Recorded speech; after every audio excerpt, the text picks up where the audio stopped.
quien viene a hacernos una conferencia en el marco de las actividades de la Semana del Cerebro, Jalisco 2012. Para ello, les doy la palabra a la doctora Silvia López, que es la coordinadora general de la Semana del Cerebro. Muchas gracias. Buenos días a todos.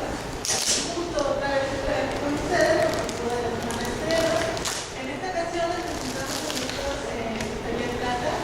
Él viene del COSTA de Puerto Vallarta, es oceanólogo de formación y aparte de su trabajo científico, su trabajo de investigación, tiene una gran trayectoria en la divulgación de la ciencia y es por eso que lo hemos invitado hoy. Ha publicado varios libros, entre ellos el último se llama Científico en el Museo de Arte Moderno, editado por el siglo XXI en Argentina, próximamente llevado a México. Aparte de eso, pues, ha publicado varios libros de divulgación científica y es colaborador frecuente de revistas como Cuo, como PES y una serie de revistas científicas. Entonces, él en su faceta de divulgador que lo hemos invitado hoy, va a conocer un poquito de cómo se unen, cómo se alejan estas dos actividades, que es la investigación y la divulgación científica. ¿Parece con ustedes? Bien, gracias. Entonces, muchas gracias por invitarme. Pues, me da mucho gusto estar aquí con ustedes para hablar de algo que pues, a mí me gusta mucho hacer, que es la divulgación científica, y pues tratar de compartir algunas experiencias pues, que he tenido con esta práctica y ver cómo se relacionan con algo que pues, a ustedes seguramente les gusta, dado que están en un posgrado de investigación, que es la investigación científica.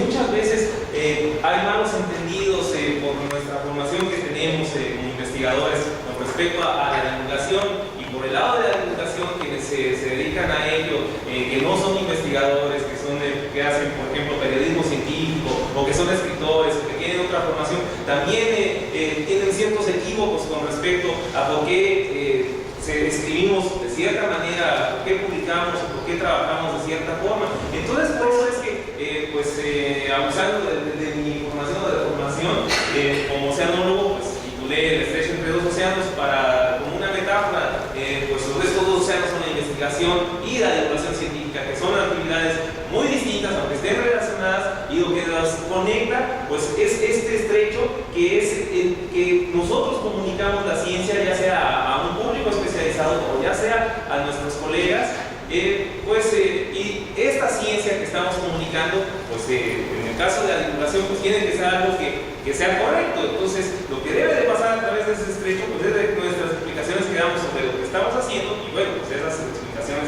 deben estar bien. Entonces, muchas revistas, cada vez más revistas, con el objeto de conseguir esto, de profesionalizar la práctica de la divulgación científica, cada vez más tienen pues un consejo editorial que es doble. Por ejemplo, Ciencia y Desarrollo tiene un consejo editorial que ustedes envían un artículo ahí y lo revisan personas que son colegas, que son sus pares, que son gente que está especializada en el área sobre la cual escribieron ustedes ese tema. Pero aparte tienen otra revisión que es por personas que se dedican a la divulgación, que saben cómo debe ser esa comunicación para un público no especializado. Entonces, un primer malentendido con respecto a esta divulgación es pensar que lo que nosotros estamos describiendo es para un público en general, porque en realidad no existe ese público en general. Sí, es un público no especializado, pero incluso hay divulgación científica entre los mismos científicos. Ustedes abren algún artículo de Nature o algún ejemplar, y hay ejemplares que dicen enfoque o reseñas sobre tal tema, los avances en, por ejemplo, ondas internas en el océano. Y entonces escogen a quienes son los expertos mundiales en el tema y les piden que hagan un artículo que nos explique lo más actualizado para gente que es científico, que son oceanólogos, pero que no están trabajando en el tema de las ondas internas. Entonces es divulgación incluso para nivel de científicos. Entonces la divulgación se da a muchos niveles. Pues acaba de mencionar la doctora Silvia López, por ejemplo, las revistas. No es lo mismo un artículo que ustedes quieran publicar en una revista como Cuo, que se dé pues, en las terminales de camiones, que se lee pues, mientras uno está pagando en el supermercado, a escribir un artículo para Nexos, ¿sí? Entonces, donde bueno, es otro tipo de persona, del lector, el que lo va a leer, o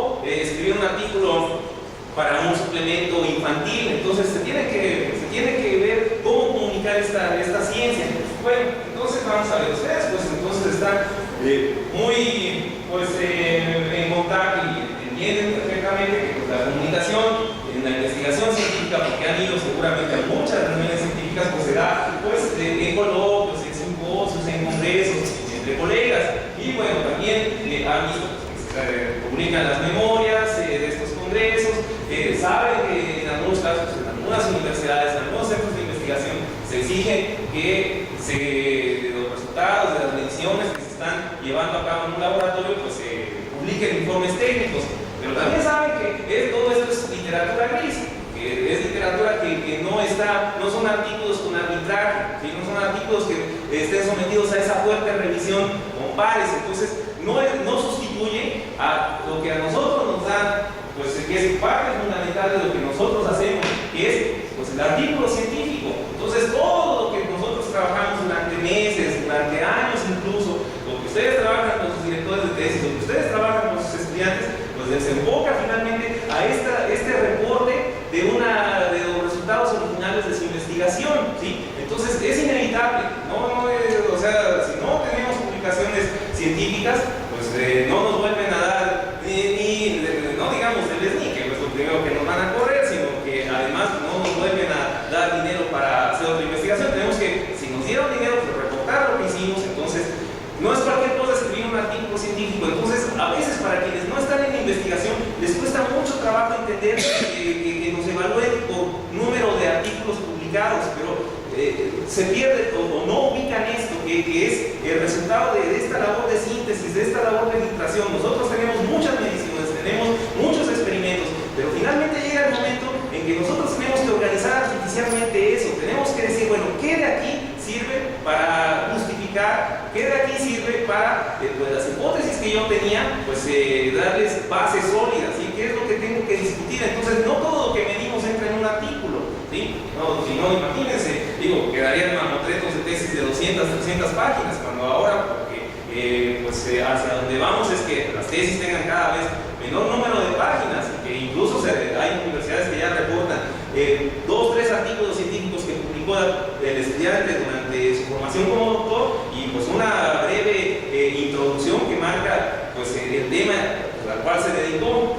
Entonces, el artículo científico es sumamente importante, es algo que se nos critica que en México tenemos un sistema nacional de escritores en vez de investigadores por esta situación. No hay nada más. En todo el mundo se evalúa a los investigadores por los artículos que se publican, por el factor de impacto en la revista que está publicándose, y bueno, entonces tenemos eso, pero aparte tenemos otras formas de comunicar la ciencia, que es entre el público, entre gente que no está especializada en nuestro tema.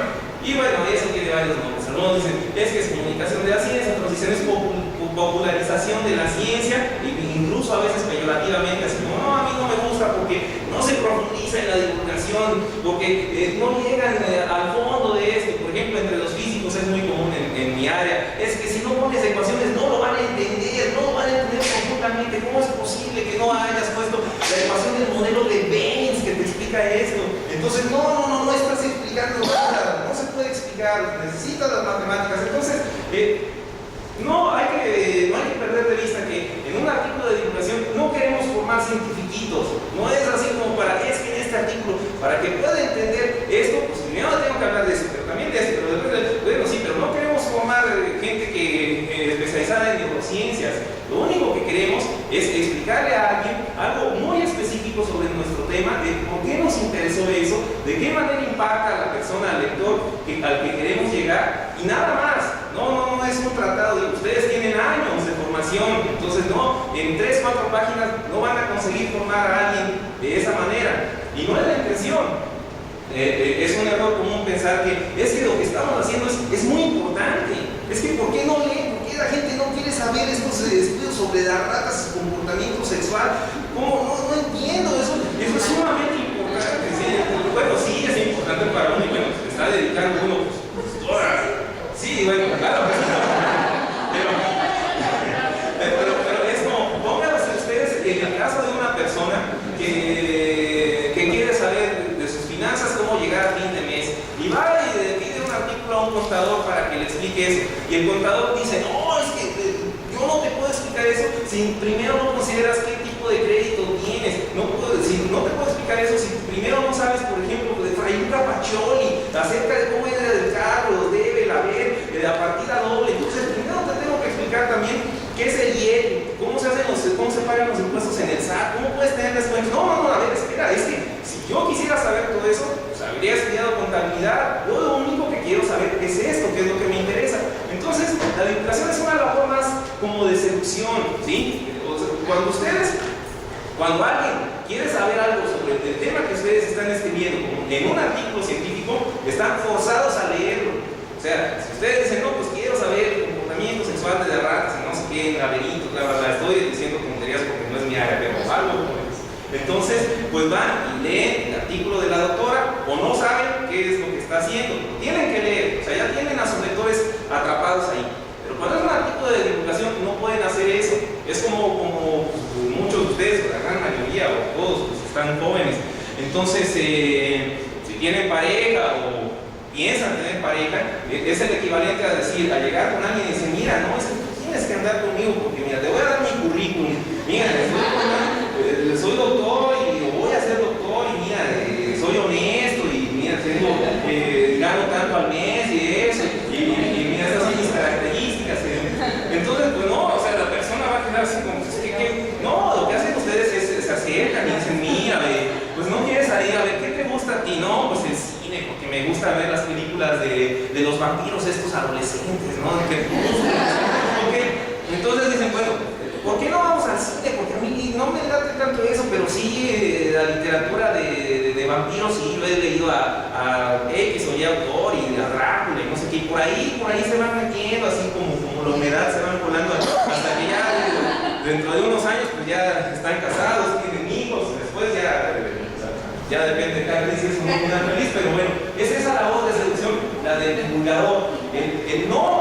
Cuando estaba hablando de divulgación, no buscar títulos como un ejemplo. En la Gaceta Universitaria, hace algunas semanas nos pidieron a mi grupo de investigación y a mí escribir un artículo sobre lo que estábamos haciendo con respecto a las tortugas. Cuando hay un huracán, ocasiona mezcla en la columna de agua y ocasiona que la temperatura descienda, pero no solo en la columna de agua, sino también en la zona costera, en la playa, en la arena. Entonces eso es importante porque las tortugas llegan y ponen huevos ahí y pues dependiendo de la temperatura nacen en cierto rango solo hembras o solo machos. Entonces eso es muy importante. Pero bueno, pidieron un artículo. Entonces una propuesta de uno de mis colegas fue titular el artículo para la Gaceta Universitaria: efecto de las condiciones hidrometeorológicas y del huracán no sé qué en el periodo tal en una playa de la costa occidental de Jalisco, Nayarit. Entonces, ¿cómo? ¿No? ¿Quién lo va a leer? ¿Va a abrir la Gaceta y va a irse directo al proeste? A ver, ¿ya salieron estímulos? ¿O ya salieron la convocatoria de intercambio académico? Y ya, o sea, entonces, que muchas veces pasa eso, desgraciadamente. Entonces, algo que es valioso, que es lo que ustedes están investigando, se pierde totalmente, porque por ese título. Entonces, finalmente le pusimos Tortugas en la Gloria, porque la playa se llama La Gloria, y entonces ya vamos ahí. A lo mejor muchos no lo leyeron y demás, pero de todas formas alguien por el título pudo sentirse atraído. Así, bueno, ¿a qué se refiere? Entonces, esto cuesta mucho trabajo porque nosotros jugamos con las palabras en divulgación, jugamos con la ambigüedad, jugamos con las metáforas, y lo primero que vemos en redacción científica es no, y vamos a ver más adelante algunos ejemplos de ello. Entonces, tenemos en divulgación científica muchos medios, muchos formatos para transmitir, para comunicar esta ciencia. ¿Sí? Por ejemplo, los museos interactivos, como aquí el de Tronco Mágico, el Museo de Ciencias en Chiapas, el Centro de Ciencias de Sinaloa, que tiene una característica muy importante que no ha sido imitada por casi ningún museo aquí en el país, pero que funciona mucho en museos de Estados Unidos, que muchas de las personas que están trabajando en el museo son investigadores que están haciendo investigación ahí, y varias de las cosas de los productos que tienen ya se muestran en los museos, pero son investigadores contratados como investigadores. Aquí, la gran mayoría de los museos, las personas que trabajan no son investigadores, sino que están dedicados solo a la divulgación y tienen ese puente con los investigadores. Pero yo no sé si sea mejor o peor, pero es una característica sobresaliente del Centro de Ciencias de Sinaloa. Hay muchos investigadores que dependen del centro y que están haciendo investigación ahí. Entonces, tenemos el caso del Museo de Ciencias de Tepic, que se va a inaugurar, donde pues ahora quieren hacer una ciudad científica ahí, que han llamado a muchas instituciones, al UNAM, al CICES, instituciones para poder lograr esto. Pues el Museo de Ciencia de la UNAM, Universum, y tenemos en Ensenada, por ejemplo, el Caracol, que apenas se va a inaugurar, pero que tuvo una participación grande de la sociedad. Comenzó ahorita, creo que lleva ya más de 3 millones de pesos invertidos en él, pero lo curioso de este museo es que 1 millón de pesos lo puso la gente de ahí, de Ensenada, otro millón lo puso la Federación y otro millón lo puso el Estado. Entonces ese es un proyecto pues, bastante grande, la costumbre. Bueno, entonces hay personas que así como de México, que no es un país donde nos tratemos mucho de ser lectores, que decimos, no, es que nunca piso una librería por X o Y razones. Lo mismo es difícil que pise en un museo.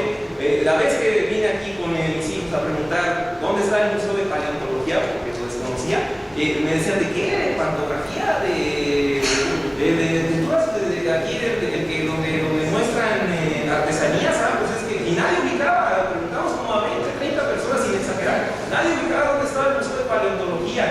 Entonces, bueno, esa es la realidad. A veces no se va a los museos, entonces hay que llevar la ciencia pues, a personas que por lo general no van a los museos. ¿Cómo se puede hacer eso? Pues ustedes lo están haciendo en esta semana del cerebro.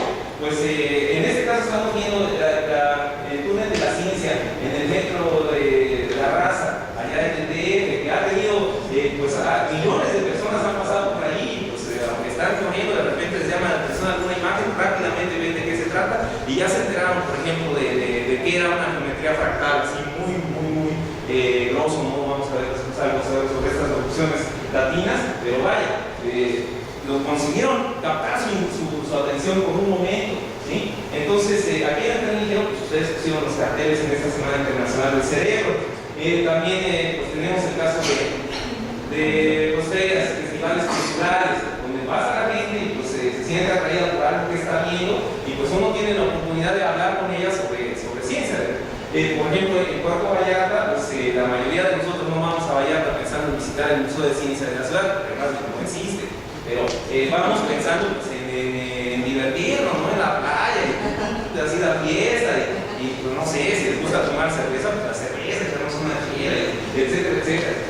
Pero bueno, nosotros decidimos hacer, junto con una escuela y el municipio, un festival cultural, porque también hay que tener en cuenta que la ciencia es parte de nuestra cultura, ¿sí? No hacemos divulgación científica solamente como artículos de libro de texto, así de que es que quiero que esta persona entienda esto, entonces así, objetivos, pues que el lector tenga una comprensión sobre las actividades de los 2.1, 2.2.3, introducción, método, no es solo esa nuestra realidad, nuestro objetivo, ¿sí? La divulgación científica tiene una dimensión, y la investigación científica, la ciencia, una dimensión que es cultural, ¿sí? Una dimensión que es parte de las actividades humanas, que puede ser disfrutable a diferentes niveles. Es como ir a ver un partido de fútbol, es como el fútbol. Alguien dice, bueno, pues es que a mí me gusta mucho, soy apasionado, y pues ahora con las Chivas que llegó el asesor nuevo, pues no me lo quiero y todo, y van a los estadios. Hay otras personas que dicen, es que no solo me gusta eso, sino que me gusta jugar. Y son parte de un equipo y meten a sus hijos en el club Chivitas, o no sé si hay algo así, pero bueno, o al Atlas, para que no me referencia, hay alguien que le va a Atlas, pero bueno, entonces, y hay otros que dicen, no, es que yo nada más quiero ver los partidos con mis amigos en la tele y comprar botana y pasármela bien. Ok, son diferentes formas de disfrutar esa actividad del fútbol. Lo mismo en el caso de la ciencia. No todos son científicos, no todos son investigadores, pero se puede disfrutar de diferentes maneras, ¿sí? Y a diferentes niveles. Entonces, nosotros hicimos este festival cultural y pues los niños que iban pasando por el malecón podían formar parte de alguna actividad de alguno de los talleres. Y lo importante es que aquí fueron investigadores de la universidad, también apoyaron los Boy Scouts en ese entonces, pero fueron investigadores de la universidad, los que estuvieron, y estudiantes de la universidad que estuvieron a cargo de cada uno de esos talleres. Entonces, sin necesidad de un guión, como a veces desafortunadamente pasa en estos museos de ciencia, pues ya los niños tuvieron la oportunidad de compartir experiencias y, por ejemplo, en el taller de ecología, pues hablar de las especies que son propias de allá, por ejemplo, el cuervo, que es el roble, el tipo de bosque que tenemos en Puerto Vallarta, cosas así que los niños no saben más de eso. Y en cada taller lo mismo, en el caso del pues hablarles un poco de la atención superficial, por qué se forman, por qué tienen esa forma esférica, las burbujas de jabón, muchas otras cosas que a veces en los museos pues pasa lo mismo, este efecto intimidatorio, que hay alguna exposición y hay un monitor o una persona, dicen de diferentes formas dependiendo del museo. Creo que en el universo les dicen guantes o en el papalote. Entonces, ¿cómo les dicen? Guantes, ¿no? Entonces, pues están así como que pues aburridos, ¿no? Casa y la educación, pues es el libro, la biografía de James Watson, o en todo caso, pues el relato autobiográfico del descubrimiento de la doble hélice del ADN, ¿sí? Entonces, ese libro le llamaron la telenovela de la generación de Watson, porque expuso todos los capítulos al sol, ahí de la lucha encarnizada por llegar a descubrir esto y por ganar el premio, porque sabían que iban a ganar un premio Nobel si conseguían esto, ¿sí? El libro comienza así, entramos a un pub allá en Londres y llegamos y dijimos, hemos descubierto el secreto de la vida, así comienza el libro, y todo el tono del libro es así. Entonces pone a Rosalind Franklin, que últimamente pues, ha sido muy criticada por esta cuestión de que gracias a ella, pues ella en este libro la pone como una idiota, así, entonces un libro muy controversial, porque Watson es una persona sumamente políticamente incorrecta, entonces ha hecho declaraciones que incluso se le ha tachado de racista, entonces muy polémico Watson, pero eso sí es un libro que ustedes van a disfrutar si lo leen. Bueno, entonces hay como que incluso se hizo una película muy famosa que es el de Cielo de Octubre de Homero Hickam, que después fue ingeniero de laboratorio de producción a chorro en la NASA, pero pues que nació en un pueblo minero, que en principio su destino pues era como su padre, ser minero de las minas ahí de carbón, pero pues es una novela también autobiográfica. En el caso de ustedes de neurociencia, pues deben conocer a esta persona, a este científico Eric Kandel, que huyó de la Alemania nazi cuando era pequeño y que, bueno, sus descubrimientos de la química del cerebro, de la formación de la memoria con la física, pues le hicieron que fuera galardonado con este premio. Entonces, no hay una tradición en español, y menos en México, de publicar biografías, autobiografías de científicos, memorias de científicos. No sé por qué, no sé si es falta de exceso de modestia más bien, o si es falta de apoyos por parte de las editoriales, porque de plano no se leen mucho, no lo sé, pero hay muy pocas biografías, autobiografías de científicos mexicanos, cuando pues debería haber muchísimas más que pudiesen compartir sus memorias, como por ejemplo tenemos el caso de la doctora Elia Bravo Hollis, experta número 1 en cartaces, que pues vivió casi 100 años, y entonces cada año publicaba un cierto número de artículos, sumamente productiva, y publicó sus memorias, pero la gran desventaja de cuando se publican, de los raros casos en que se publican memorias de científicos mexicanos, es que las publica una editorial universitaria. Entonces, eso está condenado a irse a las bodegas de las universidades. Ustedes dicen en este momento, yo quiero comprar ese libro. ¿Dónde? Bueno, la UNAM Inversiones, porque ahora en Amazon se está ofreciendo también el libro, pero es un caso raro, pues la mayoría de las veces, alguna otra biografía. Marquis y Fuentes leemos, biólogo, no sé qué, publicado por la UDG. Entonces, si ustedes no van a una librería de la Universidad de Guadalajara, lo pescan en la FIL, ya no lo consiguieron. Entonces, es toda una cacería para encontrar el libro. Esa es una gran desventaja que poco a poco ha ido cambiando este sistema también. Ya hay universidades, ya hay editoriales que han hecho convenios con universidades para publicar en conjunto libros y tener esa mayor difusión, ¿sí? Pues hay un caso de Costa Rica que es muy interesante, el de Franklin Chan, este físico que está desarrollando un sistema de energía a base de plasma para ir a Marte, pero aparte fue el primer astrónomo no norteamericano y lleva el récord de misiones espaciales.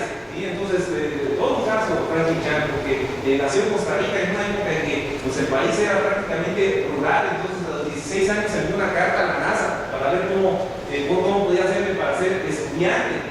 Entonces, tenemos otros casos como, ustedes pueden decir, es que la divulgación, también está este problema con la divulgación. Los científicos, muchos científicos dicen, divulgación no es ciencia, eso es popularización, eso está mal, no profundizan, no es algo que lea ni que quiera hacer, no me gusta. Entonces, ahí está clasificado con la etiqueta de mal. Y del lado de la literatura, escritores dicen, no, divulgación científica, pues eso ni saben escribir los científicos, entonces, ¿qué voy a leer de eso? No me interesa. Entonces, por los dos lados es así como, no, divulgación no, pero no es verdad esto. Hay personas como el premio Nobel de Literatura, John Steinbeck, el autor de las uvas de la ira y de la perra, que pues escribió esto, que no es una novela, sino que es una crónica de cuando fue a un crucero oceanográfico por el mar de Cortés. Entonces, pues es un ejemplo de divulgación dada por alguien que sí sabe escribir bastante bien y que pues, ahí es innegable. En el caso de ustedes, pues seguramente o muy probablemente conocen a este autor, a Oliver Sacks, porque este libro también es un clásico en su área, en su ciencia, del hombre que confundió a su mujer con un sombrero, donde pues cuenta casos pues muy curiosos que hace algunos siglos pues, hubieran sido considerados como personas dementes, pero que gracias a la investigación más reciente pues se sabe que eran cuestiones de la química del cerebro, cuestiones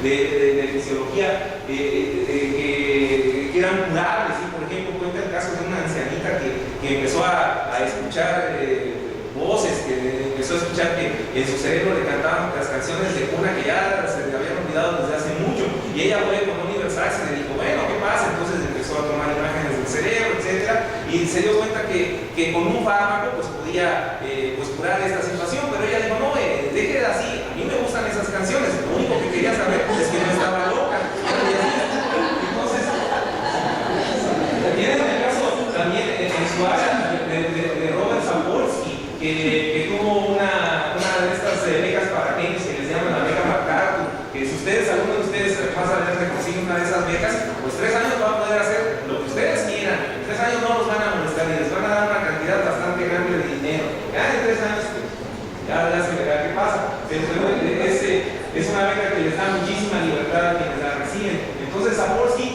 es un caso muy curioso, es un anfibio en el caso de la investigación, porque 6 meses al año él se iba a África y hacía observaciones de una tribu de babuinos, ¿sí? Entonces escribió este libro sobre esas observaciones que se llama Memorias de un primate, así como hay que dice, es que este es el libro que Jane Goodall, la especialista en chimpancés, hubiera escrito si ella hubiera tenido el sentido del humor. Pero los otros 6 meses, con las muestras que obtenía de estos babuinos, pues estudiaba pues enfermedades generadas producidas por el estrés, entonces en su laboratorio en Estados Unidos. Entonces él publicó este libro de divulgación que se llama ¿Por qué las cebras no tienen úlcera? ¿Sí? La guía del estrés. Entonces, pues es un caso muy curioso. Una actividad que era 100% de campo y una actividad de laboratorio, las dividió y lo publicó.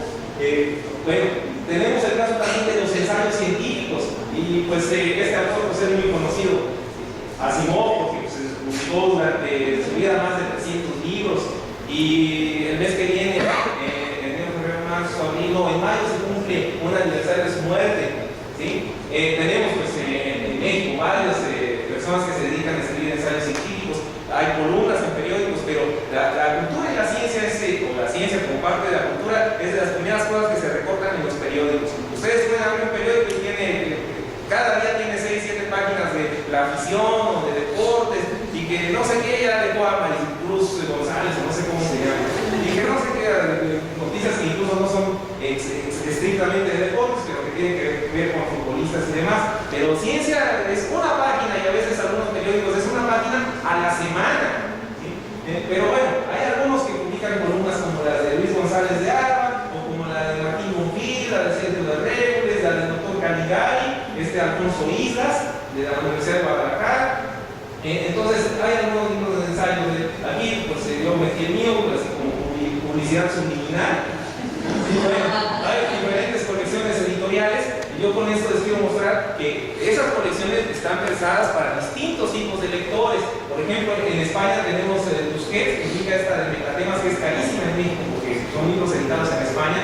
Ahí escribe, por ejemplo, el mexicano Carlos Chimal, que es un escritor, ¿sí? Pero que ha gustado mucho la labor de divulgación y ahora pues, prácticamente todo lo que escribe es divulgación científica, pero él, su formación es escritor. Está pues, Douglas Hofstadter, por ejemplo, de Yo soy un extraño bucle, de Asker Bach, un extraño Gracie Bucle. Tiene un libro muy famoso, sobre todo para personas que están estudiando cuestiones de paradojas. Por ejemplo, la paradoja paradoja que dice, todos los que vienen de Puerto Vallarta son unos mentirosos. Yo soy de Puerto Vallarta, entonces yo soy mentiroso. Miento, digo la verdad. Entonces es algo que no se puede decir tal cual, porque si miento, entonces estoy diciendo la verdad, entonces ya no miento, pero entonces ya no miento, eso les lleva a un punto infinito. Bueno, hay la colección de ciencia pelada, que es publicada en Argentina, pero que se distribuye también en México, y esta colección pues tiene la característica de que sus ediciones han sido sin ningún apoyo gubernamental ni de ningún otro tipo, pues muy bien recibidas por las personas. Por ejemplo, autor Adrián Paenza tiene un libro que ha vendido más de 500,000 ejemplares, que en el caso de divulgación es algo extraordinario, ¿sí? Porque esos tirajes solo alcanza García Márquez o Vargas Llosa. Ustedes abran cualquier libro editado en México, en España, en Argentina, y pues lo usual es que la edición es de 1,500, 3,000 ejemplares cuando mucho. 10,000 ejemplares ya es un exceso, pero 500,000 ejemplares. Bueno, y tenemos también la ciencia desde México, que ahora se llama la ciencia para todos. Inicialmente, para publicar aquí necesitábamos ser miembros del Sistema Nacional de Investigadores.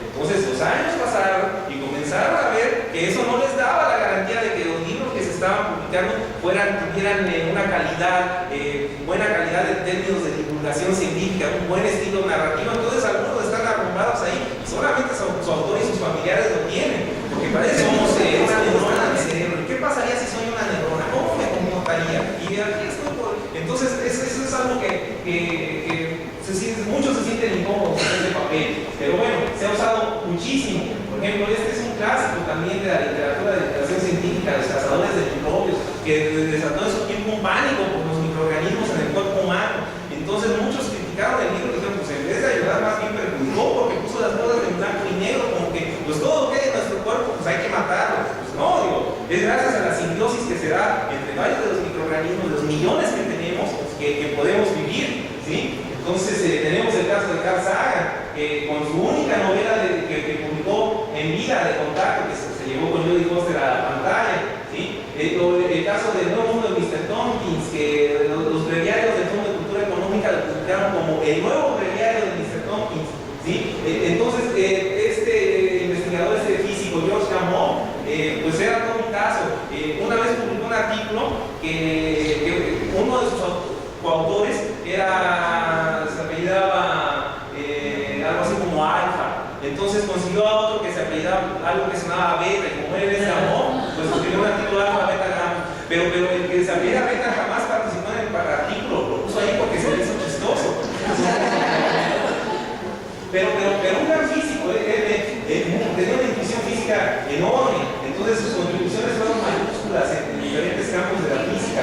Y bueno, él imaginaba, ¿qué pasaría con una persona que viviera en un mundo en el que los efectos de la relatividad fueran cosa de todos los días, que él se moviera a la velocidad de la luz? ¿Qué pasaría? Entonces, escribe algo que es contraintuitivo. Nosotros no nos movemos a la velocidad de la luz, entonces para nosotros esos efectos pues, no existen en la vida real, ¿sí? O no los percibimos en todo caso.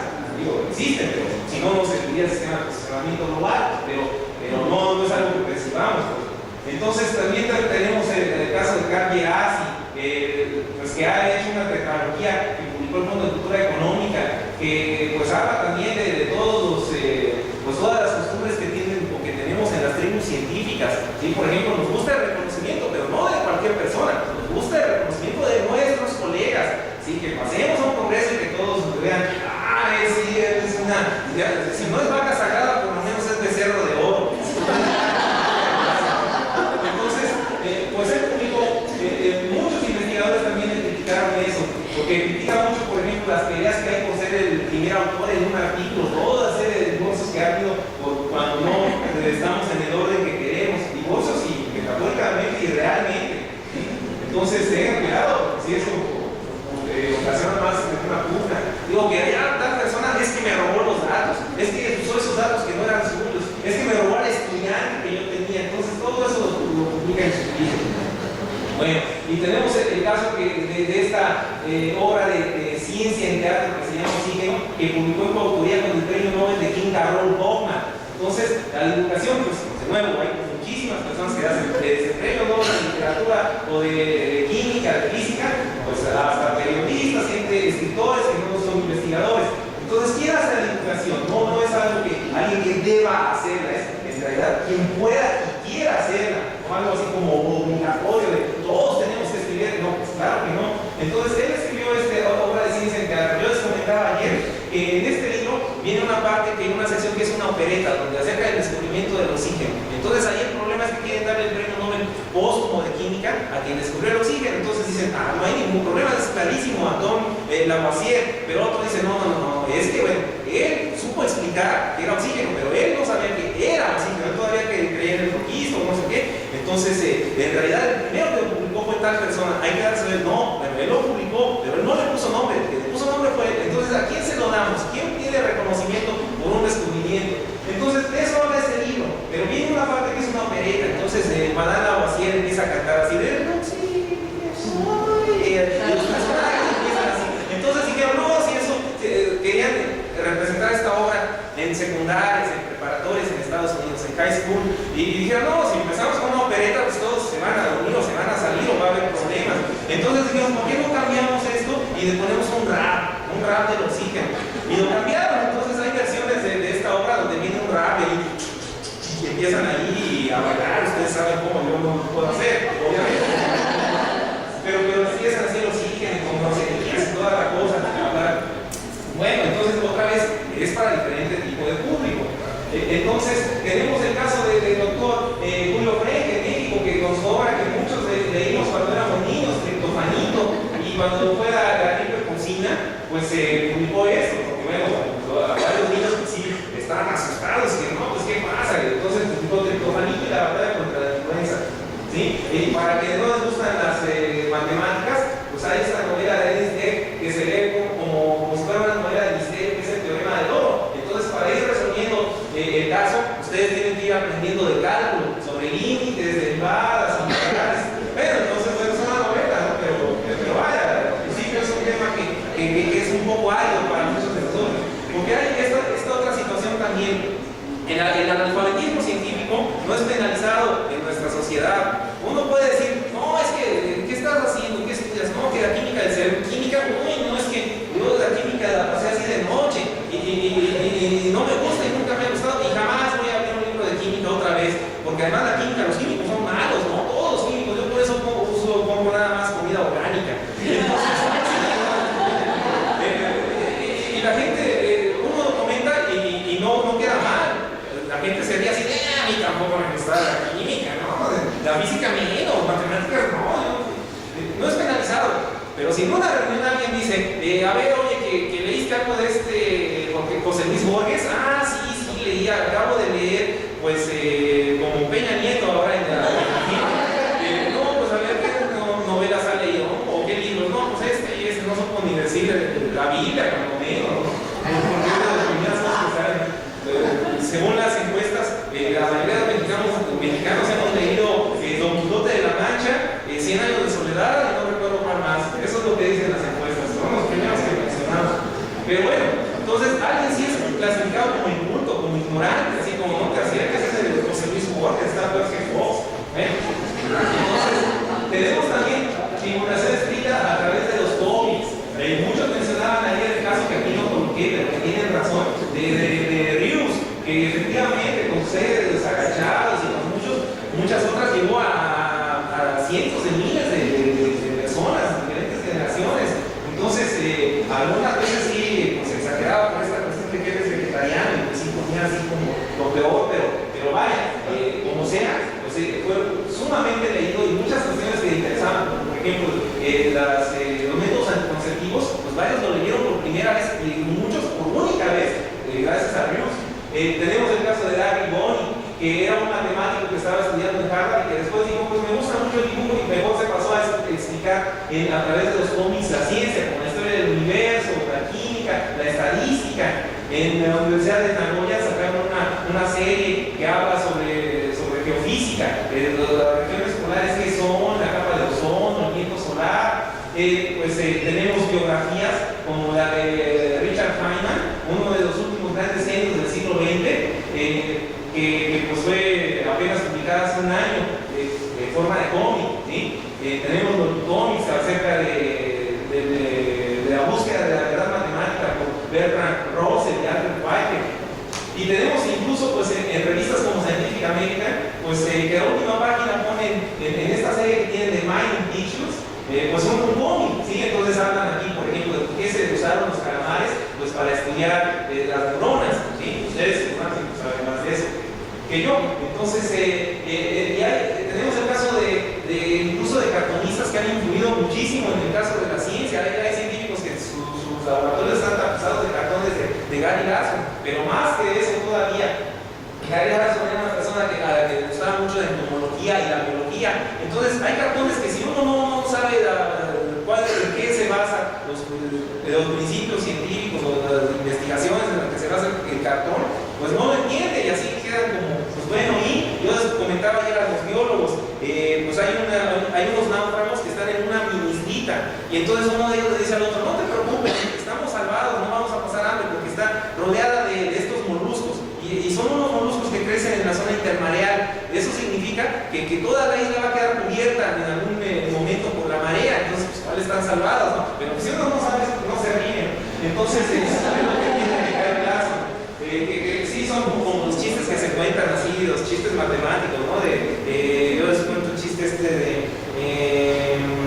que es un niño complejo, pero si no llevamos variable compleja, pues no ubicamos que los números complejos tienen una parte real y una parte imaginaria. Entonces, un niño complejo, el chiste es que dicen que es aquel que tiene madre real y padre imaginario. Pero bueno, son chistes así que muy de nuestras tribus. Entonces, Gary Larson tiene esta caricatura, es el único caricaturista al que se le perdona que ponga humanos conviviendo con dinosaurios.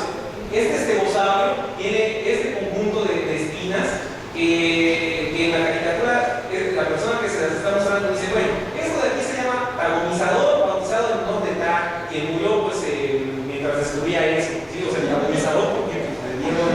Entonces, pero curiosamente, esto de aquí le gustó tanto a los paleontólogos que en un congreso propusieron que esas espinas que no tenían nombre, el conjunto de espinas se llamaban tagonizador, y desde entonces ya en los libros ustedes encuentran que se llama tagonizador.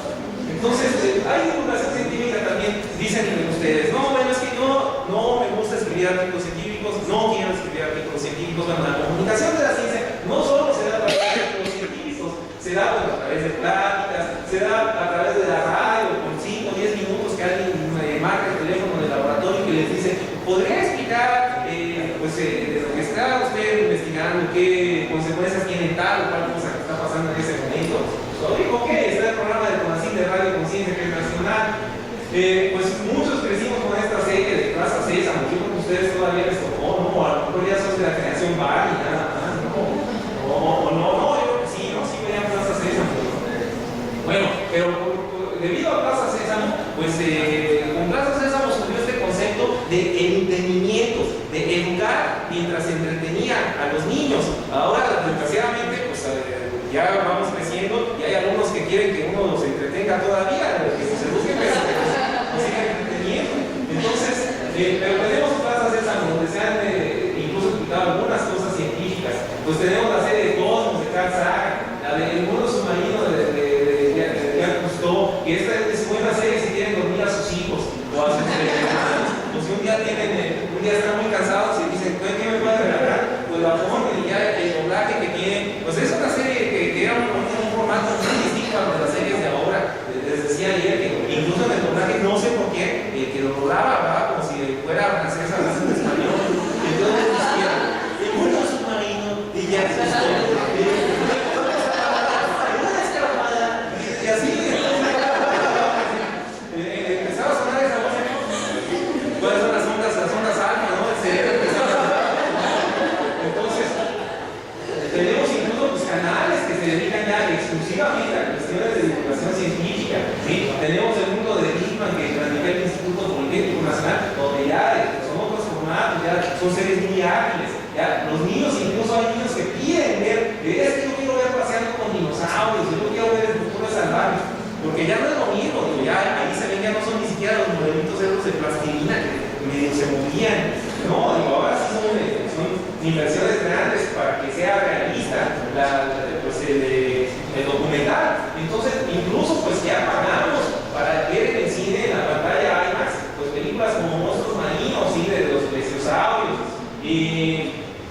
Tenemos incluso el caso de la marcha de los pingüinos, que hizo algo que es prohibidísimo en ciencia, que fue muy atacada esta película cuando se estrenó por los etólogos, por varios etólogos que decían, no, es que están haciendo antropomorfismo, ¿cómo es posible? O sea, los pingüinos no piensan como humanos, y tú estás haciendo que ahí en la película piensen como humanos. Les decía ayer que está el caso dramático de la pingüino hembra, que le dice a su pareja, adiós amor, regresa pronto con la comida en tu coche para nuestro hijo. Y su hijo, pues ya saben que el pingüino ahí está en medio, y él le dice, sí, claro que sí, no te olvidaré, y voy a ir, y toda la epopeya, todo donde sea. Pero bueno, son concesiones que se hacen para hacer más atractivo esto. Si no se hubiera hecho así, ¿cuántas personas hubieran hecho fila para ir a ver este documental? Que al principio hubieran dicho, es que a mí no me interesa lo que hagan los pingüinos en Antártida. Pero ¿cuántos? Fueron millones de personas las que fueron a ver esta película de la marcha de los pingüinos emperador. Entonces, incluso yo les comentaba también que pues hay programas ya de que los niños dicen, a ver, pero si yo pongo aquí un tiburón y pongo un cocodrilo y los pongo a pelear a ver quién gana. Y ya hay producciones así, ¿no? El tiburón carcadón carcarias, crocodilos acutus, fuertes, intensos, round 3, y así los narran como lucha. Y bueno, uno los ve, entonces, son atractivos. Pero no, todos se quedan de estar de acuerdo. Dicen, no, es que esa polarización no me gusta. Bueno, es una opción, no es para todos. Tenemos las bitácoras electrónicas, los blogs, que eso les requiere una cantidad mínima de tiempo. ¿Sí? Alguien pone su blog y rápidamente puede saber que puede subir pues, los resultados recientes de lo que está haciendo y obtener rápidamente respuestas. ¿Sí? Entonces es muy importante, ahora muy usados los blogs. Tenemos el caso muy crítico de la Wikipedia, que ya tiene, no sé, creo que más de 1 millón de artículos en inglés, pero que una revista Nature pues encargó un grupo de especialistas que revisaran conceptos científicos que se explicaban ahí y los compararan con los que vienen en la enciclopedia británica, que está sometida pues, a un proceso editorial bastante estricto, y no encontró diferencia significativa entre ambas. Entonces eso fue un resultado que pelearon mucho los de la británica, porque pues, ellos, para que uno entre a la británica, pues pagan mucho dinero, pero esto es gratuita.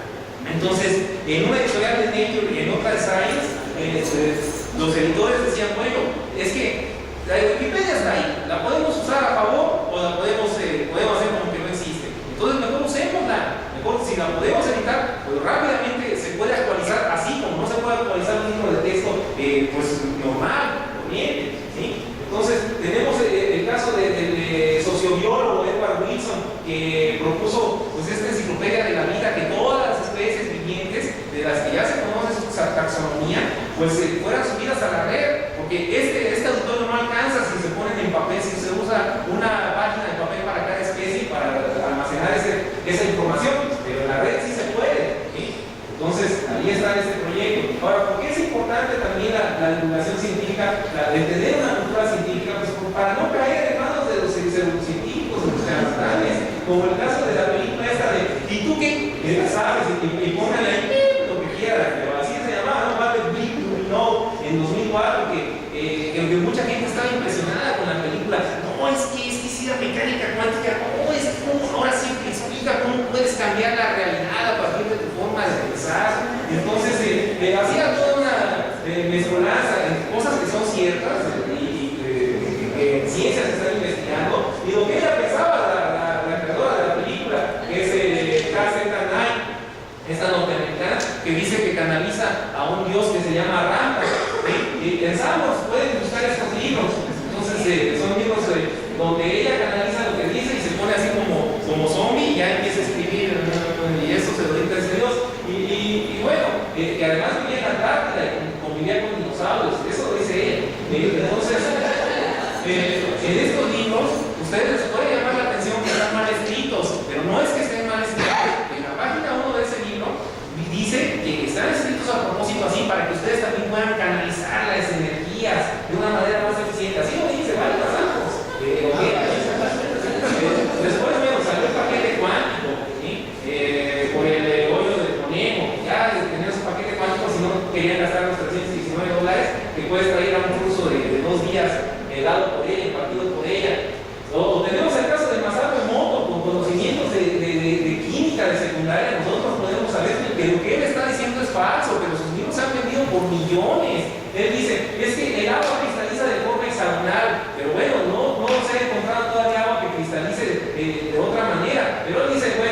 si ustedes le hablan bien al agua y le dicen, ay, agua bonita, la ponen en un lugar así con sol y tienen buenos pensamientos, buena vibra, pues ya cristaliza así de bonito. Pero si ustedes le hablan feo y le dicen, agua estúpida, te odio, me gusta más la coca, ya cristaliza así, según él no porque hay impurezas, sino porque están hablando de que el agua guarda esa energía de sus pensamientos positivos y negativos. Entonces él vende botellas de agua líquidas, así pequeñitas, que es agua ultra ordenada, que cuesta lo mismo que 50 garrafones de agua 100, y incluso ya forma expertos, instructores en su escuela de Estados Unidos, incluso ya se ha presentado en la Universidad de Guadalajara, en Puerto Vallarta, en el auditorio, cobró dinero, cobró 150 pesos para ir a verlo. Es uno de los únicos casos de científico que va a dar plática y cobra dinero para que vaya imagínense que yo voy a cobrar 150, ¿no? En fin, cultura científica para hacer ciencia. Tenemos entre los psicólogos, hay psicólogos que en el Centro Universitario de la Costa en una ocasión estaban proponiendo estudiar a los niños índigo. Entonces, uno decía, pero, y era la gente que tenía maestría, que estaba estudiando un doctorado. ¿Cómo puede hablar de niños índigo? ¿Cómo? Entonces, en el 98, Carlos y todo publicaron un libro que decía Los niños índigo, que se llaman así porque tienen una aura de color azul. Entonces, pues de ahí surgió un cuestionario para ubicar quiénes eran los niños índigo, pero incluso un responsable de un hospital en el DF hace algunos meses comentó que era necesario ver no sé qué cosa en niños índigo y se publicó en los periódicos como si nada. Entonces, los niños índigo, vamos a ver si ustedes ubican si su hermano o su hijo o algún conocido, algún niño que conozcan es niño índigo. Nacen con un sentimiento de realeza, se sienten reyes, entonces como reyes. Tienen un sentimiento de me merezco lo que tengo, ¿sí? Entonces se sorprende si nosotros no compartimos ese sentimiento. Si ustedes le dicen, no, es que hay que hacer cola, que hay que hacer fila, quédate aquí, no lo van a hacer porque tienen problemas de autoridad. Es muy difícil que hagan eso. Parecen antisociales. Uno les dice, ve y saluda a tu tía. No. Solamente se sienten a gusto con otros niños índigos. Y un niño índigo, pues no necesariamente está de acuerdo que uno diga que es un niño índigo. Entonces, esas son las características de un niño índigo. Pero incluso a ustedes que son especialistas en neurociencia, nos pueden explicar el secreto de la película El Secreto. Ahí les dice que sus pensamientos, que su mente genera ondas que transforman la realidad. Eso les dice ahí. Entonces, bueno, pues está esperando a todos ustedes que tienen doctorado, que están estudiándolo, a que expliquen bien, por favor, esto y que saquen El Secreto parte 3, porque la parte 2 ya está. Entonces, incluso hay personas que dicen, no, es que, ojo, el secreto no es lo que es en la película. Solo los iniciados pueden ver el secreto que está detrás del secreto de la película. Entonces, es algo muy curioso. Pero ¿para qué necesitamos esta cultura científica? Pues también para poder discutir temas de una manera racional, que no sea con el hígado, ¿sí? Que no sea pues con el corazón, así como con los sentimientos. Por ejemplo, la energía nuclear, pues es algo que casi cualquier ambientalista dice, no, es lo peor, es algo que va a terminar con el planeta. Necesitamos energía eólica, necesitamos energías alternativas. Bueno, pero hay personas como James Lovelock, que es el responsable junto con Lee Marcus de esta hipótesis de la metáfora de Gaia, de la Tierra como un sistema interactivo en el que los seres vivos pues, están influyendo también en las condiciones que se dan. Pues que él es un miembro fundador de los ambientalistas por la energía nuclear. Dice, ok, si eso, pues a lo mejor en 3 siglos, a lo mejor puede ayudar a satisfacer las necesidades de 6.000 millones de personas. Pero en este momento, lo único que lo puede satisfacer de una manera segura es la energía nuclear. Entonces, pues siempre, por supuesto, que salen los accidentes de Chernobyl, etc. Pero él hace un estudio, una estadística de esos accidentes que son sumamente publicitados con los accidentes que ha habido en plantas con energía, que funcionan con energía tradicional, ¿sí? Con combustibles fósiles, en carbón. Entonces, si dice 50 años de energía nuclear han producido desechos radioactivos que caben en un cubo de 10 metros de largo. Un año de usar combustibles fósiles nos da 13.700 kilómetros cúbicos de desechos que pueden caber en 2.400 cubos de 10 metros de largo. Pero nosotros como generadora de monstruos como Godzilla, o como el pez que vive en Springfield, que tiene 3 ojos de las mutaciones ocasionadas por esta radiación. Entonces, necesitamos cultura científica porque necesitamos discutir cosas que no deben estar, por supuesto, en manos solo de los científicos, sino en manos de toda la comunidad, de todas las personas, ¿sí? Por ejemplo, el caso del maíz transgénico, pero otra vez, de tomar decisiones informadas. Entonces, tenemos el caso también, un caso muy discutido, muy polémico, en 1990, de un biólogo, Brian Walker, que decía, bueno, nosotros queremos salvar, los ecologistas que quieren salvar a todas las especies, pero no se puede, o sea, es un hecho que se está extinguiendo una razón acelerada, ¿sí? Bueno, entonces, ¿qué podemos hacer? Por ejemplo, aquí esta nueva versión de Noé o de Darcy, pues está persiguiendo estas 2 maripositas y ya va a llover y ya se todos estos animales, por salvar estas 2, ya no puede salvar a todos estos.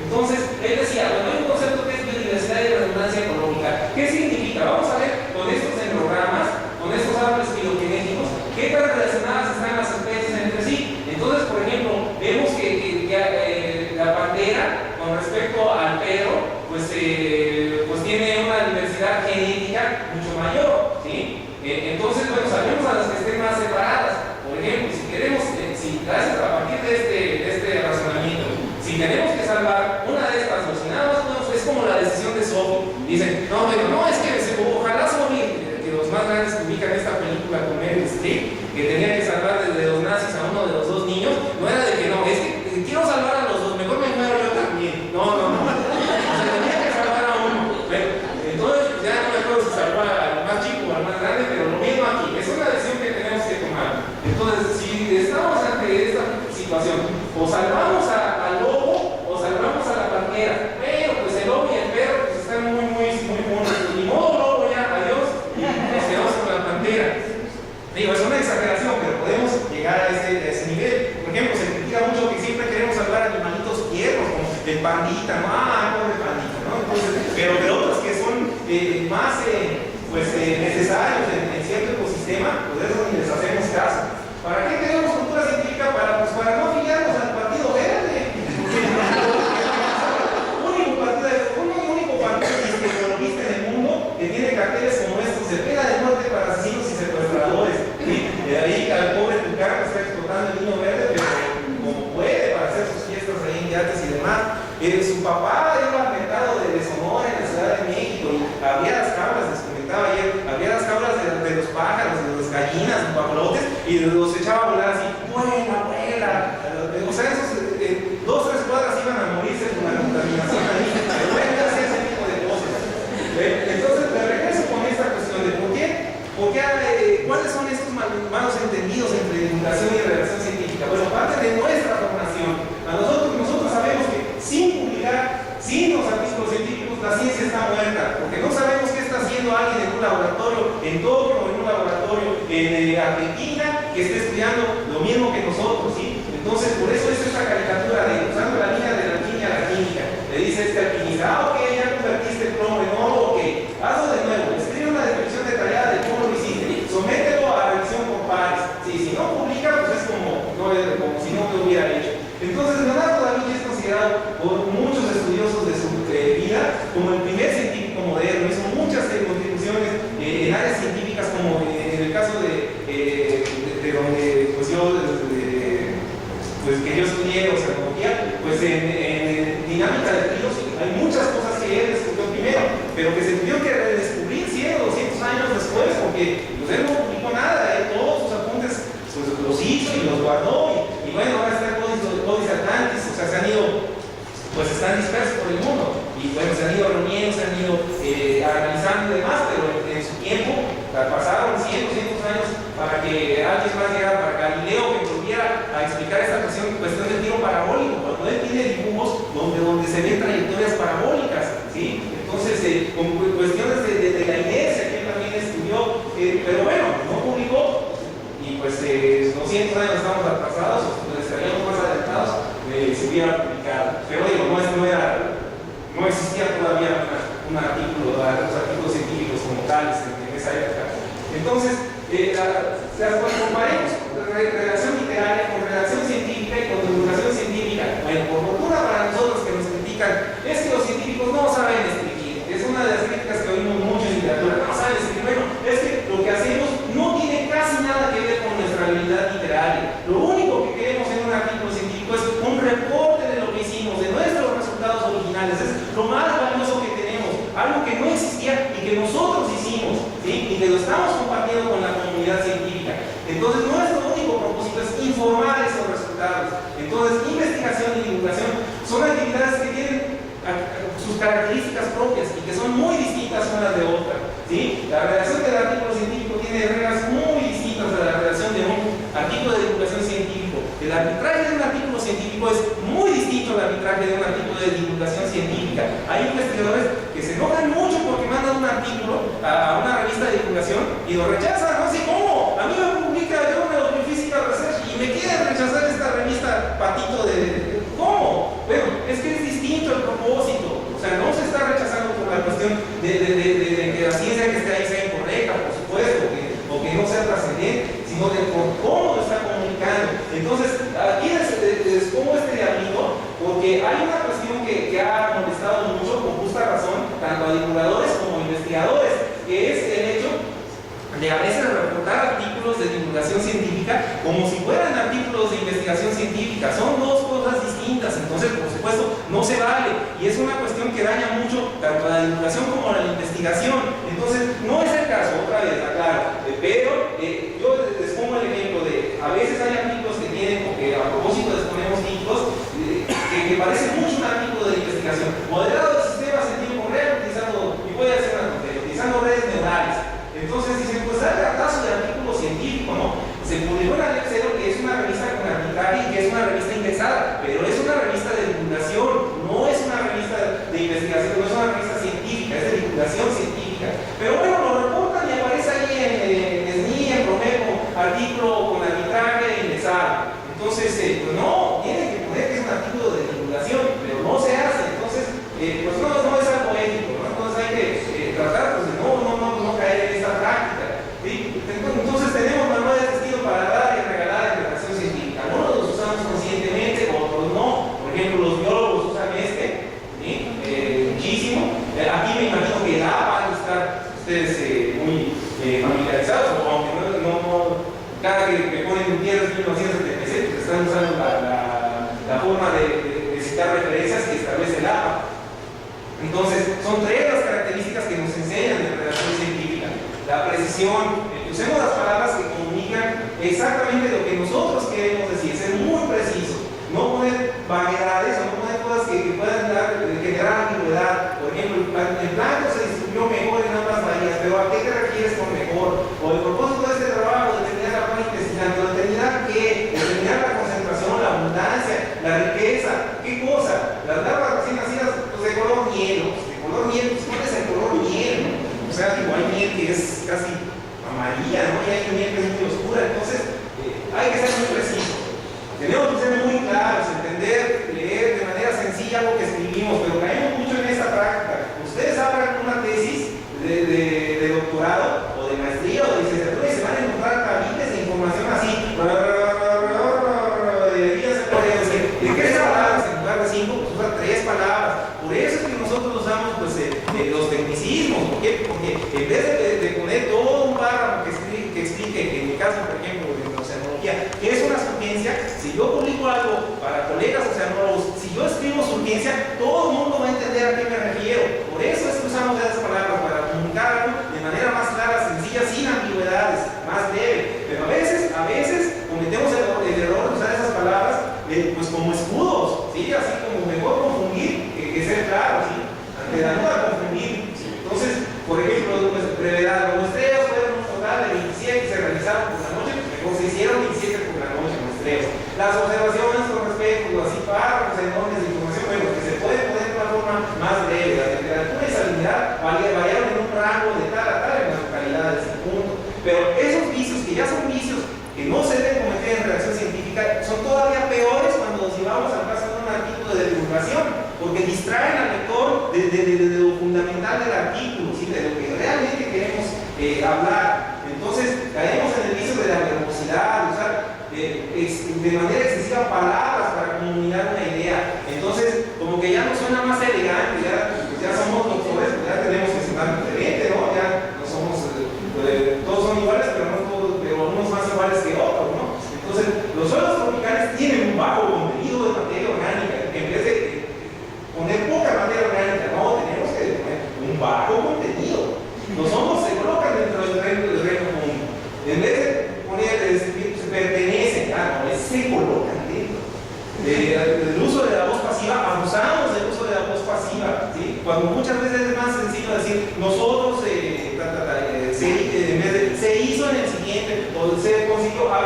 la metodología es justificado, pero en varias partes del texto científico no lo es, incluso está mal.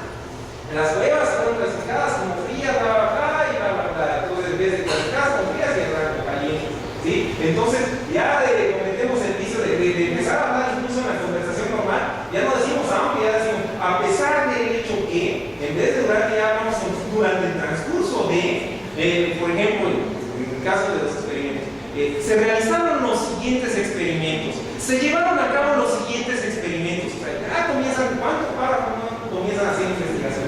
Estudios realizados por tal demostraron que, en vez de tal demostró que, entonces en vez de se comparó o comparamos mejor todavía, se hizo una comparación. Tiene un ritmo de crecimiento rápido, es de crecer rápidamente, un gran número, es decir, muchos, ¿no? Muchos. Un colega mío me corrigió en un artículo que decía época de secas, época de lluvia. Dice, no, ¿cómo de secas y de lluvia? Época de estiaje. A ver, estiaje, o sea, secas y lluvias, ¿se entiende? ¿Sí? Es capaz de poseer habilidad para, tiene el potencial de, ya no usamos simplemente puede, ya decimos todo esto, ¿sí? Es un vicio. Entonces, las palabras se usan para expresar algo, porque tienen un significado, no para impresionar, o por lo menos no para impresionar en redacción científica. En redacción literaria sí, por ejemplo, García Márquez dice que usa mucho palabras esdrújulas y que busca que su texto tenga una cadencia tropical y todo. Bueno, pues sí, pero no estamos escribiendo 100 años de soledad nosotros, ¿sí?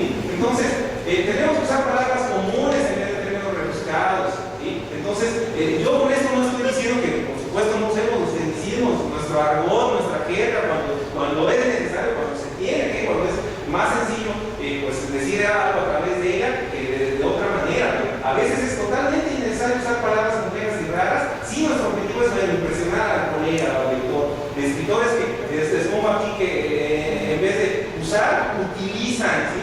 Entonces, incluso en un congreso casi se agarran a golpes porque estaban viendo la diferencia entre eficacia y eficiencia, que sí la hay, pero bueno, venía o no al caso en ese momento, me parecía que no, pero dice aquí, un autor ocasionalmente pues va a respaldar y usar la palabra droga, pero la mayoría pues va a estar salivando como perrito de Pavlov en anticipación de poder escribir en su artículo. Se usó el siguiente agente quimioterapéutico, ¿sí? O decir, en vez de decir simplemente el área está siendo perturbada por humanos, no, el área está siendo fundamentalmente afectada por la presión antrópica.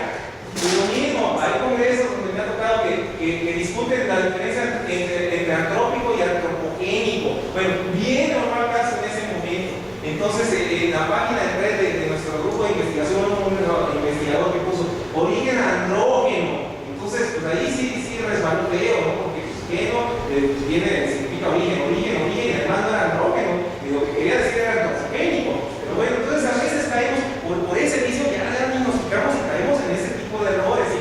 Entonces, otra vez, no hay una regla. Ustedes saben cuando efectivamente lo que están usando es la palabra que se requiere. Por ejemplo, en la investigación, si ponemos significativamente, pues necesariamente eso implica que estamos usando estadística. Si algo significativo, bueno, estadística. Pero fuera de nuestra área, cuando no es ciencia, bueno, hay que ver, por ejemplo, afección biológica. Están escribiendo un artículo y dicen afección biológica, bueno, la enfermedad, aleatoriamente, bueno, ¿por qué no van a saber? Otra vez, depende con quién estén escribiendo. En el caso de la física, no es lo mismo estocástico que aleatorio que ergódico. Entonces, si ustedes están escribiendo un artículo que habla sobre procesos estocásticos, ahí sí tienen que ser muy cuidadosos con esas tres palabras, porque la persona que lo va a leer va a distinguir entre ellas. Pero si no, es o no necesario usar aleatorio en vez de al azar. O sea, entonces tenemos que ver para quién estamos escribiendo. Les decía que López Obrador pues ya nos ayudó con poner de moda el presidente espurio, porque ahora ya todo el mundo sabe que espurio es falso, ¿sí? Entonces, el preciado líquido, usar frases hechas, el preciado líquido en vez de decir agua. Ahora, otra vez, 10 veces no es lo mismo que un orden de magnitud de física. No es exactamente lo mismo, pero bueno, ¿para quién estamos escribiendo? ¿Qué queremos comunicar? ¿Sí? Eso siempre tenemos que tener en cuenta. En las locuciones latinas, que de veras, pues hay personas que en congresos, pues así en su pecho se infla, así, empiezan a citar como gallo, ¿no? Así que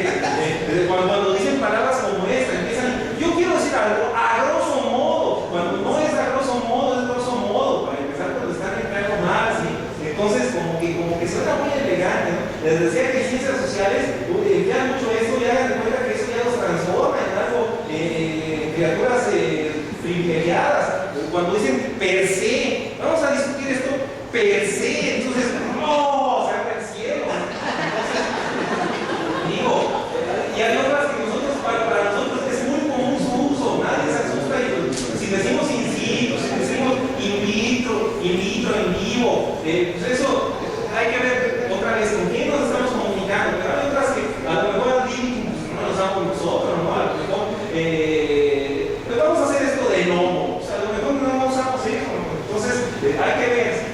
El nombre científico también es un tipo de queja, también la tenemos que usar con cuidado. Estamos en un congreso científico donde hay solamente especialistas en erizos. Bueno, entonces ahí podemos hablar de distribución de términos variados en el Caribe. Todo el mundo va a saber que es un erizo de mar.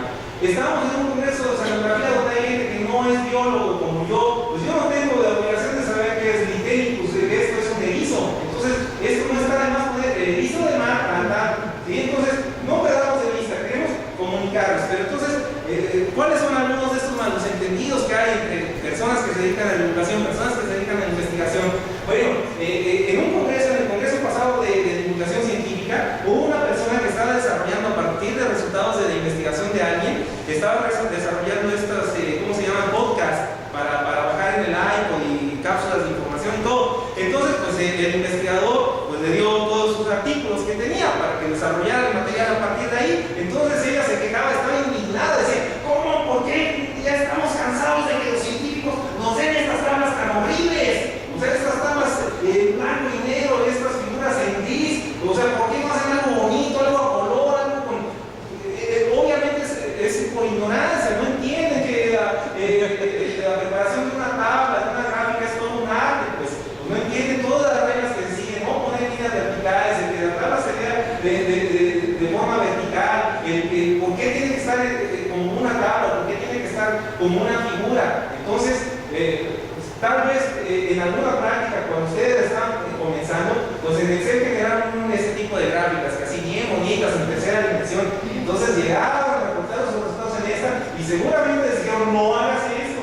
O sea, ¿para qué pones 3 dimensiones? Sí, y hasta le pusieron además colores, aquí que se veía como rayadito y aquí como bastoncito. Y, bueno, les dijeron, no hagas eso. O sea, nosotros queremos esto. O sea, este eje no te está dando ninguna información. ¿Para qué lo queremos?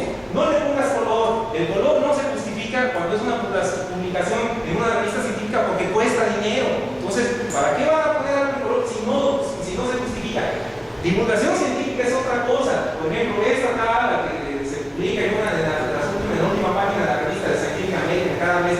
Bueno, es divulgación científica, pero ya está a color, está bonita, tiene un códice aquí, y aquí les explica cómo visualmente pueden entender, aunque no seamos expertos en el tema, qué significa esto, ¿sí? Cómo se ha incrementado con el tiempo la esperanza de vida de los bebés, conforme ha aumentado la escolaridad de la mamá. Entonces, bueno, de un vistazo lo ven, ¿sí?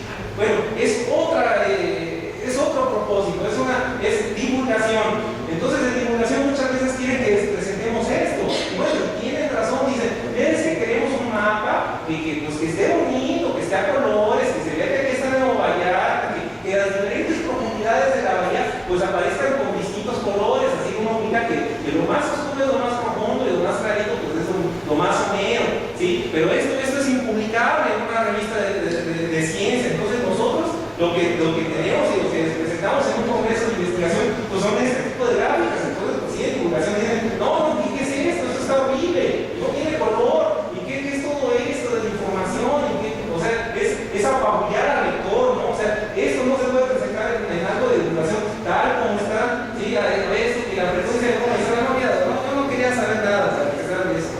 Entonces, algunas sugerencias con esta cuestión de la divulgación científica, porque todo lo que vimos de la redacción científica, o casi todo, ya no se aplica en divulgación. Aquí sí pueden jugar con la ambigüedad, aquí sí pueden hacer juegos de palabras. Entonces, muchas veces eso a muchos científicos pues, es entendible, les disgusta, porque dicen, es que esta palabra, por ejemplo, vamos a hacer algo muy sencillo, el caso de los límites, el límite en cálculo y el límite como lo usamos en la vida real. Límite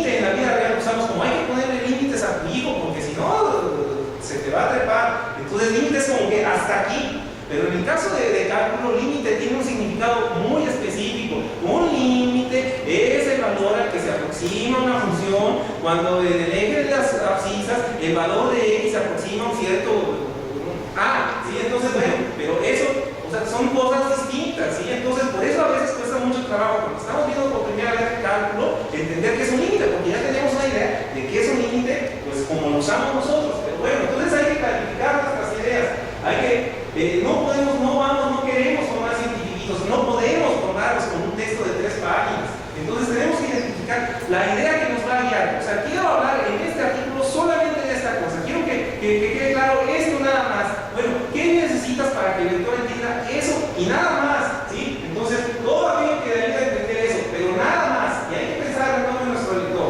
No es lo mismo escribir para niños que para universitarios, que para otro tipo de lector. Hay que simplificar. Eso es también lo que es sumamente criticado. Pero siempre tenemos que hacer un compromiso de manera que en 3 páginas no va a ser un experto en neurociencias. Tenemos forzosamente que sacrificar mucho de la complejidad de nuestro tema. Bueno, pero ¿qué es lo valioso de que queremos decir ahí? ¿Con qué queremos que se quede alguien que de repente se interesó por ese tema? Nada más, ¿sí? Entonces sí, pues mucho se va a perder, pero ¿qué es cuál era nuestro objetivo? Entonces hay que darle al lector algo con lo que esté familiarizado y de ahí partir a algo que es más acerca del tema que estamos desarrollando. Por ejemplo, teoría del caos, ¿no? Comenzamos con la teoría del caos, proviene de investigaciones que se hicieron en el clima. Comenzamos con algo como, bueno, el clima es muy caótico, por ejemplo, hoy llovió, pasado mañana no sabemos, entonces algo que sea algo familiar y luego pasar a algo que no es tan familiar para el lector. Evitar pues, en lo posible los tecnicismos, ¿sí? Entonces mejor explicar los términos, los conceptos que estamos viendo en este artículo, darle ejemplos. Tener cuidado cuando estamos hablando de dimensiones, no todos ubican que es un parsec, por ejemplo, ni siquiera en la guerra de las galaxias, hasta ahí se equivocan al usar la unidad de los parsecs, o al usar nanómetros, o al usar sverlux. O sea, entonces, explicarle al lector qué es comparado con algo, ¿no? O sea, es tan grande como que, es tan pesado como que. Hay que usar metáforas, ¿sí? Entonces, podemos, gracias a las metáforas, hacer que alguien entienda mejor cuál es el núcleo de una idea, ¿sí? Que generalmente es muy abstracta. Por ejemplo, les comentaba esto de la teoría del caos.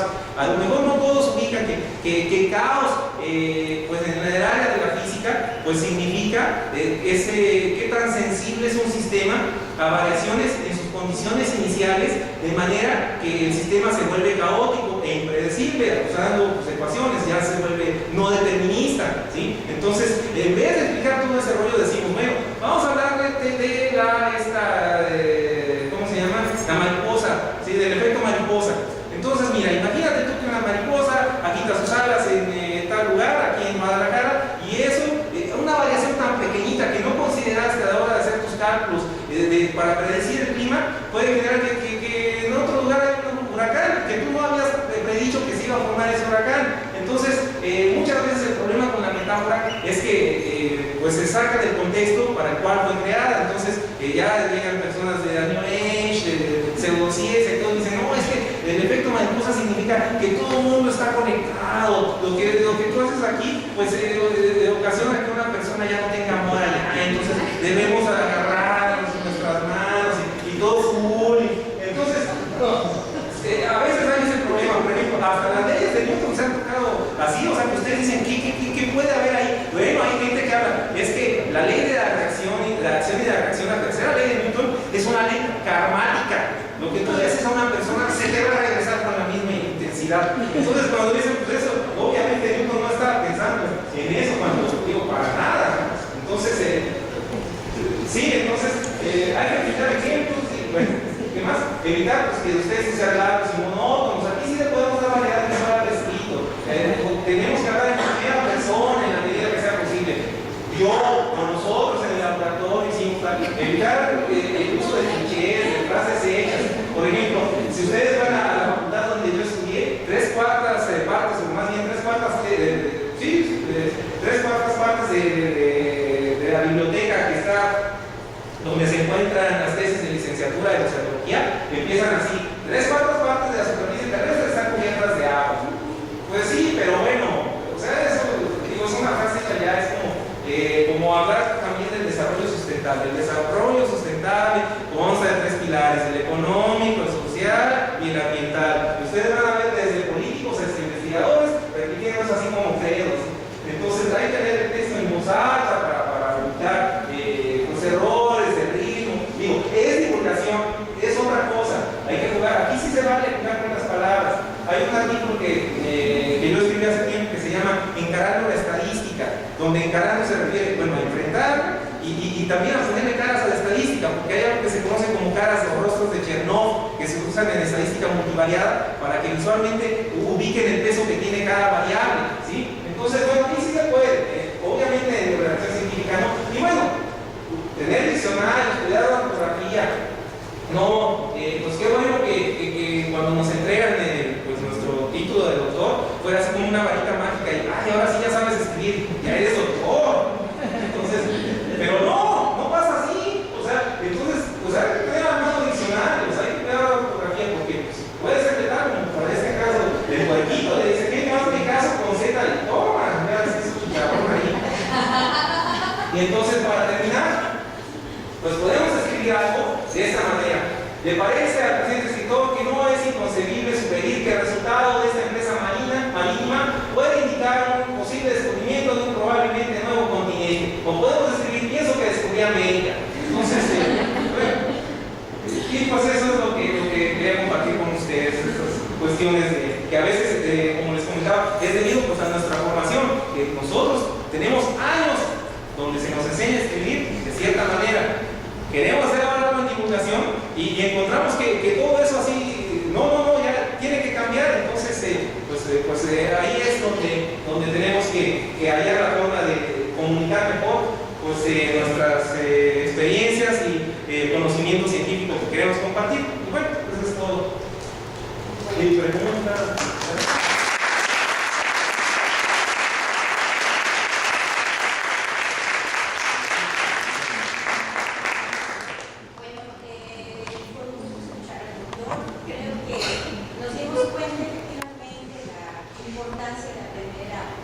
La ciencia, lo cual nos cuesta muchísimo trabajo. Ahora que usted tiene que solicitar los carteles y eso, en que con menos texto, con más imágenes, a colores, de manera bonita y efectivamente su práctica, su charla, ha sido también un ejemplo de difusión, dado que todo el mundo estuvo despierto, todo el mundo estuvo despierto. Porque los seminarios de ciencia, efectivamente, estamos viendo. Bueno, ¿algún comentario que tengan? ¿Pregunta? Sí. Buenos días, muchas felicidades, me parece muy valioso lo que está haciendo y lo que promueve el programa. Bueno, todo como un comentario, como una reflexión. Creo que sería como que vale la pena pensar en cuál es el objetivo de la divulgación científica o repensar qué es la divulgación científica, porque creo que muchos de los problemas que veíamos como la pseudociencia o esto de que los libros publicados por las universidades o el conocimiento en general que se dan en las escuelas, en las clases de ciencia y eso, se van a relativar y se quedan en esto nunca lo voy a usar y no me va a servir y tal. Vienen de la idea de que la educación o de la divulgación científica o la educación científica es el aprendizaje de los resultados de la ciencia, ¿no? Yo tengo que analizar que en el año de que alguien descubrió que esto es igual a esto. Y muchas veces eso ni se entiende o no se ven como todas las explicaciones, pero creo que es más importante todavía que no se transmite lo que es la ciencia.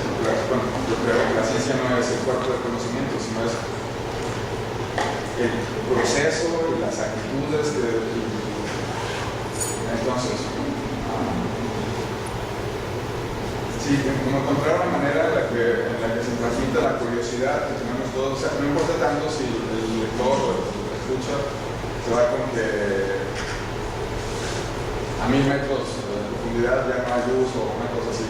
Hay la luz y por eso no hay plancton, sino pues lo que nos tiene aquí, a nosotros nos tiene aquí el estar leyendo y memorizando datos, sino que tenemos una curiosidad y tenemos una forma de ver el mundo que hace que no se nos exige tener esa forma de ver el mundo, pero como que nosotros estamos aquí, que no nos permite quedarnos quietos con que nos digan algo y decir, pues es así. Preguntamos por qué, preguntamos qué implica, preguntamos cómo lo supiste. Bueno, no sé, Sí, sobre eso sí tienes toda la razón. Miren, hay una revista, por ejemplo, que se llama Gato Pardo, no sé si la ubica, pero que está especializada en crónicas y periodismo, de reportajes, ¿sí? Entonces, en una crónica, por ejemplo, donde desde que la revista se publica, jamás he leído ahí una crónica de algo científico, ¿sí? De cómo es, por ejemplo, un congreso científico, un día en el laboratorio de tal persona, o cómo es un crucero científico. Entonces, pues ustedes son los que pueden hacer eso también, ¿sí? Y precisamente ahí, introducir esta cuestión de que las personas ubiquen qué es lo que pasa, que puedan entrar a lugares que en general pues no pueden, pues no todos pueden estar aquí en los laboratorios ni ver qué es lo que están trabajando, pero lo pueden hacer a través de ustedes. La única crónica que he visto similar apareció, por ejemplo, en Letras Libres, y fue sobre la visita que hizo Sabina Berman a un centro torturero, me parece que en Guaymas, no recuerdo muy bien, pero vaya, es algo que está muy desaprovechado también, esta cuestión de las crónicas científicas. Sí, perdón. Bueno, hay, digamos, la divulgación científica por medios escritos, pues es una modalidad, ¿no? Pero también hay otros medios, ¿no? Que también son muy importantes, por ejemplo, pues, la televisión, actualmente el internet, donde probablemente algunas de estas cuestiones aplican, pero otras no, ¿no? Por ejemplo, en el caso de la televisión, pues el reportaje, ¿no? Que muchas veces se hace pues, muy mal, ¿no? O el tipo de difusión que se hace en medios que pues tienen un mayor alcance, un mayor impacto, ¿no? Ahí ¿qué se sugeriría, ¿no? Sí, bueno, hay, por ejemplo, lo que me ha tocado a mí es que en ocasiones pasan cosas como esta cuestión de los tsunamis y pues suena el teléfono, que a ver, que se necesita que alguien que sea especialista en tsunamis pues hable sobre qué pasó, etcétera, etcétera. Y por lo general lo que pasa es que ese especialista en tsunamis no es que no quiera hacerlo, es que no tiene tiempo para escribir un artículo que hable sobre los tsunamis, etcétera, etcétera. Entonces, ¿en qué termina todo? Bueno, en una conversación telefónica con un periodista que por lo general no es un periodista científico, es un periodista que en la mañana le pidieron que hiciera eso, en la tarde va a ir a una marcha que hubo en Guadalajara y en la noche está reportando sobre los antros de Guadalajara. Entonces, vaya, y que en una conversación en 5 o 10 minutos de teléfono se le pide que escriba algo que ni siquiera es de su área. Entonces, al día siguiente, ¿qué pasa? Pues comienza con tsunami, amenaza mortal en las playas, aparece el artículo así. Y entonces el investigador al que entrevistaron, pues indignado, dice, jamás me lo hablaron con la prensa, los periodistas vean lo que escribieron, o sea, pusieron puras cosas que ni siquiera dije yo. Y efectivamente, o sea, es muy difícil, pero bueno, una posible solución es esa, que nosotros tenemos ya acceso a muchos medios que antes, por ejemplo, en internet es mucho más rápido hacer eso, no se necesita escribir un artículo tal de divulgación, pero por ejemplo en una página en la red, pues sí, pone sobre el tsunami, bla, bla, bla, bla. Y es lo que pues, algunos investigadores ya están haciendo, ¿sí? Ahora, es inevitable que pase esto con la cuestión de los periódicos, ¿sí? Porque además recuerden que sus objetivos son distintos. Entonces, pues con periodistas con los que he tenido oportunidad de platicar, pues dicen que desafortunadamente, pues incluso ellos se ponen cierto título y ese título cambia por las necesidades del periódico, que dicen, esto no vende, bueno, hay que poner eso. Entonces aparecen estos títulos estridentes. Una vez me tocó hablar sobre el calentamiento global y comenté que algunos científicos y todavía ahorita no estaban de acuerdo en que hubiese un calentamiento global por X y Y razones. Bueno, todo lo que se rescató de esa plática que fue que al día siguiente apareció científicos de la Universidad de Guadalajara creen que no hay calentamiento global. Entonces, ¿cómo? Y sí, se puede escribir para los periódicos, pero bueno, cuando aparece carta del lector, carta del investigador, pues aparece una cosita así en la sección de cartas, cuando hay sección de cartas. Bueno, pues entonces cada vez más se ha intentado se está intentando esta profesionalización de los periodistas, por ejemplo, a través de diplomados de investigación científica, pero no hay suficientes recursos y los periódicos ahorita estamos en una época de crisis económica. Entonces, si ustedes ven esto que está pasando, no les gusta y quieren hacer algo para cambiarlo, pues también tienen en sus manos esta cuestión de internet, tienen la gran ventaja de que incluso ya hay blogs que se leen más que las columnas de los periódicos.